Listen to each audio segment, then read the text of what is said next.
자, 오늘은 구약성경 1300페이지 나훔서 3장의 말씀을 볼 차례입니다. 나훔서 3장 1절에서 11절까지의 말씀입니다. 구약성경 1300페이지 나훔서 3장 1절로 11절까지의 말씀입니다. 우리 1절부터 같이 읽겠습니다. 시작. 화 있을진저 피의 성이요 그 안에는 거짓이 가득하고 포악이 가득하며 탈취가 떠나지 아니하는도다. 휙휙하는 채찍 소리, 윙윙하는 병거 바퀴 소리, 뛰는 말, 달리는 병거, 충돌하는 기병, 번쩍이는 칼, 번개 같은 창, 죽임당한 자의 때, 죽음의 큰 무더기, 무수한 시체요 사람이 그 시체에 걸려 넘어지니 이는 마술에 능숙한 미모의 음녀가 많은 음행을 함이라. 그가 그의 음행으로 여러 나라를 미혹하고 그의 마술로 여러 족속을 미혹하느니라. 보라, 내가 네게 말하노니 만군의 여호와의 말씀에 내 치마를 걷어올려 내 얼굴에 이르게 하고 내 벌거벗은 것을 나라들에게 보이며 내 부끄러운 곳을 문 민족에게 보일 것이요 내가 또 가증하고 더러운 것들을 내 위에 던져 능욕하여 너를 구경거리가 되게 하리니 그때 너를 보는 자가 다 내게서 도망하며 이르기를 니느웨가 황폐하였도다. 누가 그것을 위하여 애곡하며 내가 어디서 너를 위로할 자를 구하리요 하리라. 내가 어찌 노아몬보다 낫겠느냐. 그는 강들 사이에 있으므로 물이 둘렀으니 바다가 성루가 되었고 바다가 방어벽이 되었으며 구스와 애굽은 그의 힘이 강하여 끝이 없었고 붓과 루빔이 그를 돕는 자가 되었으나 그가 포로가 되어 사로잡혀 갔고 그의 어린아이들은 길 모퉁이에 메어침을 당하여 부서졌으며 그의 존귀한 자들은 제비 뽑혀 나뉘었고 그의 모든 권세자들은 사슬에 결박되었나니 너도 술에 취하여 숨으리라. 너도 원수들 때문에 피난처를 찾으리라. 하나님의 말씀입니다. 아멘. 자, 오늘 우리가 읽은 나훔서 3장의 메시지, 아마 이 메시지로 설교를 듣거나 이 메시지를 중요하게 지금까지 생각했다거나 그런 분은 그렇게 많지 않으실 거예요. 나훔서라는 이 책이 그렇게 많은 성도들에게 읽혀지는 책이 아닙니다. 근데 사실 어떻게 보면 성경 66권 중에서 제일 무서운 책이에요. 아마 그렇게 제일 무섭기 때문에 많이 설교가 되지 않는 것 같기도 한데, 이 나훔서는 항상 요나서하고 같이 연결해서 우리가 봐야 됩니다. 요나서와 나훔서는 하나님의 말씀이 선포되는 곳이 동일해요. 그 대상이 니느웨입니다. 니느웨 성. 니느웨는 아수르의 수도였죠. 그러니까 역사상 최초의 제국이라고 할 수 있는 그 제국을 이룬 나라가 아수르 제국이에요. 그리고 아수르가 힘이 강할 때에는 그 지역 전체를 다 다스리고 통치하고 했죠. 근데 아수르는 아주 그 잔인한 걸로 유명합니다. 아주 잔인하게 그 지역 나라들을 통치를 했고, 이 아수르에 의해서 북이스라엘이 멸망당한 거 우리 너무도 잘 알고 있죠. 자, 근데 이 아수르의 멸망을 지금 나훔이 예언을 하고 있는 거예요. 근데 이 나훔이란 말은 위로한다는 뜻이거든요. 나훔을 좀 길게 늘려서 말하면 느헤미야예요. 느헤미야라는 그 평신도 지도자가 있죠. 그 느헤미야의 이름이 이 나훔의 이름과 같은 거예요. 근데 이름은 위로지만 내용은 위로가 전혀 없어요.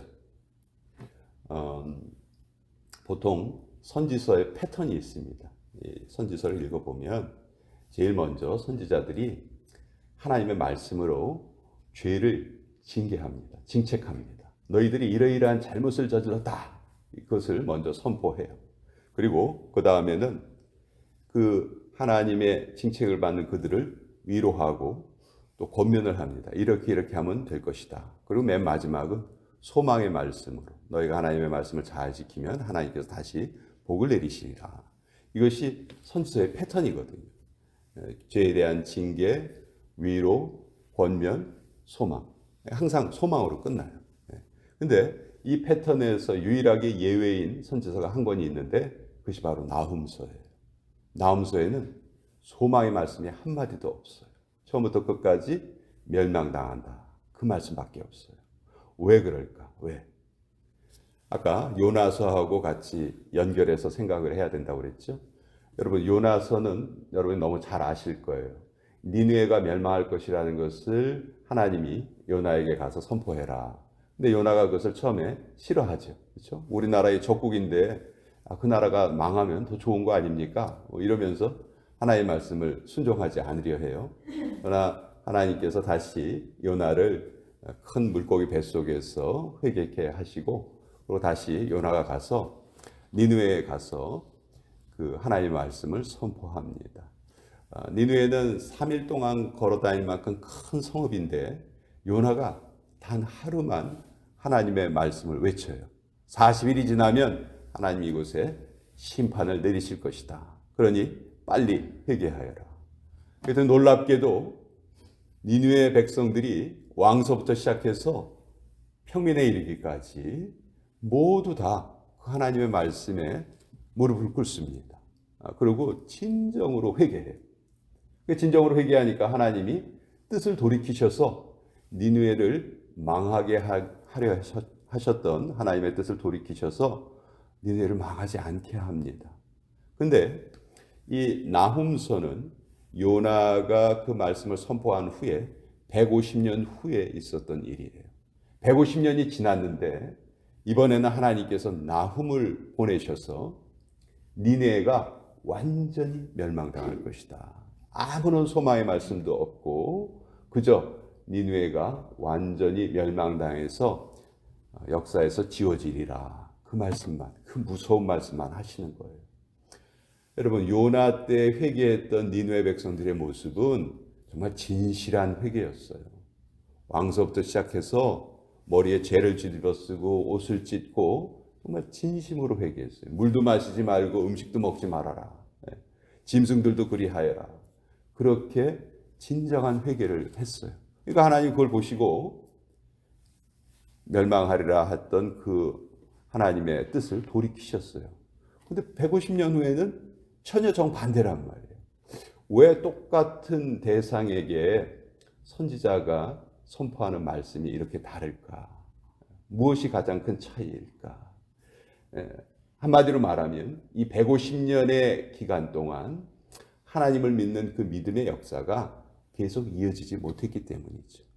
한때는 회개했지만 그 회개가 계속 이어지고 그 신앙의 대물림이 이루어져야 하는데 그때 잠깐 반짝 하나님 앞에 순종하는 모습을 보이긴 했지만 그것이 결국 계속 이어지지 못했다 하는 거예요. 그것이 이어지지 못했을 때 하나님께서 이렇게 무서운 심판의 메시지를 아수르에 주셨다. 이렇게 우리가 이해를 할 수가 있습니다. 오늘 읽은 말씀에 보면 여러 가지 지명들이 나오는데 8절에 보시면 내가 어찌 노아몬보다 낫겠느냐. 이 노아몬은 애굽에 있는 아주 천혜의 요새예요. 강들 사이에 이렇게 성이 있어가지고 정말 천혜의 요새 같은 곳이어서 함부로 누가 침략할 수 없는 곳이에요. 근데 이 노아몬이 그렇게 튼튼한 곳이었는데 이곳을 누가 멸망시키냐 하면 아수르가 멸망시켜요. 아수르가 그것을 멸망을 시킵니다. 근데 지금 이 나훔서 3장의 메시지는 아수르의 수도였던 니느웨가 멸망당할 것이다. 이것을 하나님이 전하고 계시잖아요. 자, 그렇게 튼튼하다고 생각했던 노아몬도 멸망당하지 않았느냐? 그러니 니느웨라고 해서 너희가 멸망을 피할 줄로 생각하지 말아라. 너희는 완전히 멸망당할 것이다. 왜? 그 이유가 4절부터 나와 있죠. 이는 마술에 능숙한 미모의 음녀가, 미모의 음녀가 아수르를 상징하는 표현이에요.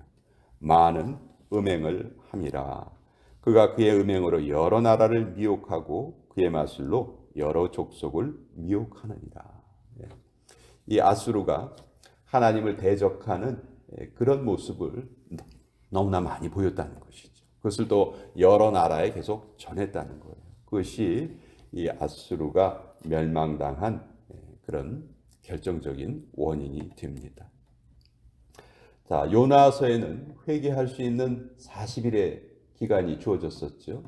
그러나 나홈서에는 처음부터 끝까지 멸망만이 선포되고 있어요. 이 요나와 나홈은 어떻게 보면 예수님의 초림과 재림으로 우리가 비유할 수가 있을 거예요. 예수님이 초림하셨을 때, 2000년 전에 오셨을 때에는 예수님이 오신 이유가 우리에게 구원을 선포하시기 위해서 오셨어요. 그리고 누구든지 이 복음을 받아들이고 그것을 마음에 믿는 자가 하나님의 구원을 얻을 것이다. 그들은 의인으로 인정받을 것이다. 그렇게 선포해 주신 것이 예수님의 초림이죠. 근데 이제 앞으로 다가올 예수님의 재림은 이 나홈서의 메시지와 똑같아요. 예수님의 재림은 구원을 이루시기 위해서 오시는 것이 아니고 심판을 완성하기 위해서 오신다. 그러니까 예수님의 재림은 가장 무서운 그런 사건이 될 거예요. 예수를 믿지 않는 자들에게 완전한 멸망을 선포하는 그런 사건이 예수님의 재림이 되실 것이다. 그래서 나홈서가 바로 그 예수님의 재림을 우리에게 미리 보여주는 그런 내용이라고 할 수 있죠. 여기 아수르로 상징되는 것들은 하나님을 믿지 않고 자기 힘을 의지하고 자기 힘대로 살아가려는 그런 모든 사람들을 통칭해서 아수르로 지금 표현하고 있다. 그렇게 우리가 생각할 수 있습니다. 그것에 대해서 하나님은 가차없는 심판을 행하실 것이다. 이것이 나홈서의 무서운 메시지예요.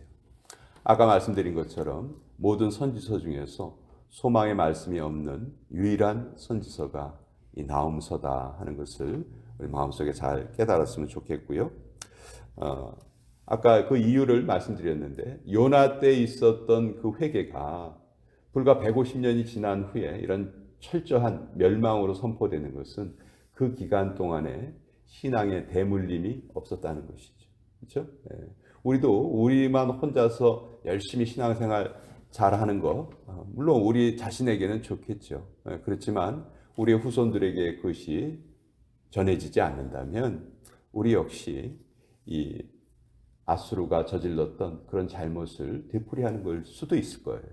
그렇기 때문에 우리는 우리의 신앙생활을 잘하는 것도 물론 중요하지만 우리의 자녀들 또 우리를 통해서 앞으로 우리의 가문이 계속 이어질 거 아니에요. 그렇죠? 그러면 우리가 이루는 이 믿음의 가문이 계속 이어지는 것이 무엇보다도 중요하겠죠. 그래서 내가 신앙생활 잘하는 것도 중요하고 내 후손들이 신앙생활 잘하는 것은 더 중요하다. 하나님께서 이 교회를 지금껏 이끌어 주시고 이제 창립 19주년을 맞이하게 해 주셨는데 지금까지 우리가 잘해왔던 것 하나님께서 칭찬하실 것입니다. 그러나 여기에서 머무르지 않고 계속해서 이 우리의 믿음이 우리의 후손들에게 계속 전해질 수 있도록 계속 우리는 기도해야 되겠다. 그런 메시지를 오늘 이 말씀을 통해서 또 다시 한번 깨닫게 됩니다. 자, 오늘 우리